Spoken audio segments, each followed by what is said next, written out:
Est-ce que ça vous parle si je vous dis que quand je suis en contact avec des personnes, j'ai la capacité de ressentir comme si c'était les miens, les émotions qu'ils traversent, les pensées même qu'ils ont, que quand ils me racontent une histoire, c'est comme si je la vivais vraiment dans mes tripes et dans tout mon corps en même temps qu'ils me la partagent. Si ça vous parle, c'est que vous êtes probablement comme moi, doué de ce qui s'appelle l'hyperempathie. Alors ça veut dire justement ça, c'est la capacité, et parfois vécu comme un lourd fardeau, de ressentir exactement tout ce qui se passe pour l'autre, comme si ça nous arrivait à nous.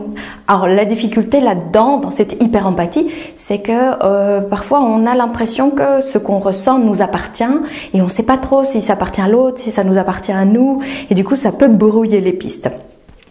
Eh bien, j'ai envie de partager avec vous quelque chose qui a vraiment changé le cours de ma vie à un moment donné. C'est que je me suis rendu compte que de ce fait d'être constamment en lien direct, étroit, voire tripal avec les personnes, j'avais l'impression que comme j'étais connectée avec eux, eh bien, par la même occasion, nécessairement, j'étais connectée avec moi. Alors, quand je vous dis connectée avec moi, c'est que je pensais que j'étais très proche de moi, de mes propres besoins, de ce qui était juste pour moi, parce que voilà, je ressens tellement fort et tellement vivement dans chaque partie de mon corps et de mon être ce qui se passe, que je me dis voilà, ce que je ressens, c'est aussi ce qui m'appartient, et je suis en lien étroit avec moi-même. Oh, grand leurre suprême et sublime. Parce que de quoi je me suis rendu compte? Eh bien, tout simplement que c'est pas parce que mon être entier est en contact et en forme d'antenne qui capte en permanence tout ce qui se passe dans les lieux, avec les personnes qui m'entourent, ou quand j'arrive dans un supermarché, que je me prends une vague de tsunami de toutes les tensions que les gens vivent, etc. C'est pas parce que je ressens tout ça dans mon corps que je suis vraiment au contact avec ce qui se passe à l'intérieur de moi. Et c'est d'autant plus leuresque cette histoire que plus je suis au contact avec ce qui se passe dehors, mais moins en réalité je suis en contact avec ce qui se passe à l'intérieur de moi.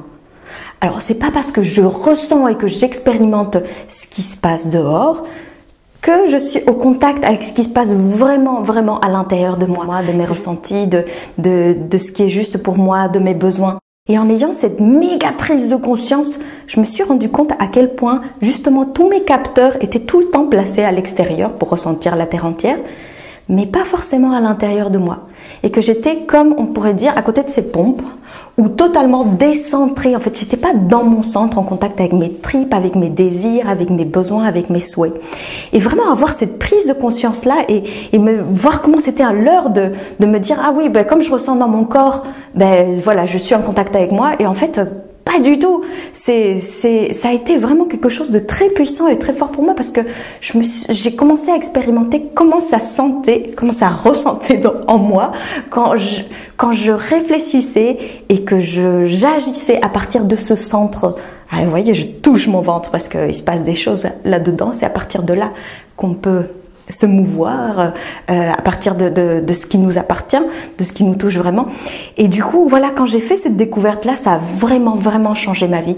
Parce que j'ai commencé à explorer dans ma relation aux autres, mais que si je suis avec une personne et que je me sens soudain submergée par ce qu'elle me raconte ou par ses émotions, etc., si je mets un temps d'arrêt de tout ce tsunami de choses qui m'arrivent et que je me place dans mon centre, eh bien c'est là où je peux sentir ce qui est juste, ce qui résonne bien pour moi ou pas.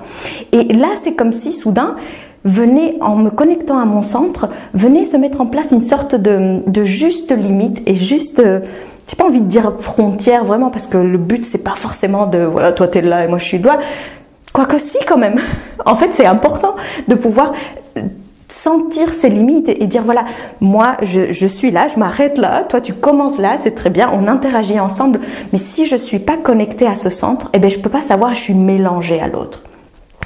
Donc voilà, j'avais envie de partager cette prise de conscience avec vous qui a vraiment changé ma vie. Quand je me suis rendu compte de tout cela, ça m'a invité à vraiment me mouvoir et me sentir à partir de cet autre endroit qui est mon centre, et pas ces capteurs que j'ai partout, qui de toute façon ils sont là, ils sont là, mais ils deviennent moins envahissants quand je suis dans mon centre, quand j'agis à partir de cet endroit-là, et que je suis à l'écoute de ce qui se passe et de ce que cet endroit-là me dit.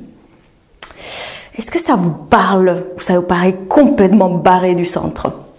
J'aimerais bien le savoir. Si vous avez une prise de conscience aussi en entendant ceci, ou si ça vous parle, n'hésitez pas à laisser voilà vos expériences, vos vécus, vos prises de conscience dans les commentaires ci-dessous. Et je vous invite également à vous abonner à cette chaîne Super Sensible en cliquant dans le lien ci-dessous, qui doit s'afficher par là. Et si vous avez des questions, des sujets que vous avez envie qu'ils soient traités, ça sera avec grande joie. Vous pouvez me contacter également par les commentaires ou par mon mail. Je vous souhaite une excellente journée connectée à votre centre. Testez, même si ça vous paraît bizarre, si vous posez l'intention et que vous placez votre regard, votre concentration dans cet endroit-là, vous allez voir, il va se passer des trucs. Je vous dis à très bientôt pour des nouvelles vidéos et prenez bien soin de vous.